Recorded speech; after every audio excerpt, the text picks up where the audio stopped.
حضرت خواجہ معین الدین حسن چشتی رحمۃ اللہ علیہ یعنی غریب نواز کی 811ویں عرس کی شروعات ہو چکی ہے۔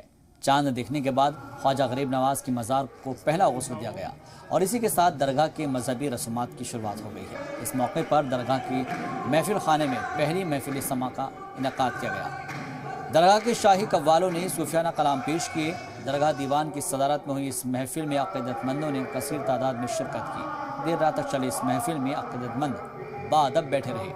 غسل کے وقت درگاہ کے دیوان سید زین العابدین آستان خواجہ غریب نواز میں غسل کی رسم ادا کرنے اور جنتی دروازے میں داخل ہوئے، ساتھ ہی دعا کے ساتھ محفل کا اختتام ہوا۔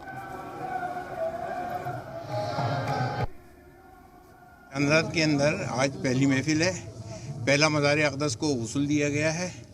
بحیثیت اولاد غریب نواز رحمۃ اللہ علیہ میں نے اپنے دست مبارک سے مزار اقدس کو غسل مبارک دے کر کے دعا کی کہ جتنے زائرین ہیں ان کی نیک مرادوں کو پورا کرتے ہوئے اللہ تعالیٰ ان کی عمر و اقبال میں برکت عطا فرماتے ہوئے ان کو ان کے خاندان کو خوشحالی عطا فرماتے ہوئے ان کو بزرگان دین اور صوفیہ کرام کی بتائی ہوئی تعلیمات پر عمل پیرا رہتے ہوئے اپنی عملی زندگی بسر کرنے کے ساتھ ساتھ صراط مستقیم پر قائم دائم رکھے اور ملک میں امن و امان کی فضا قائم دائم رکھے۔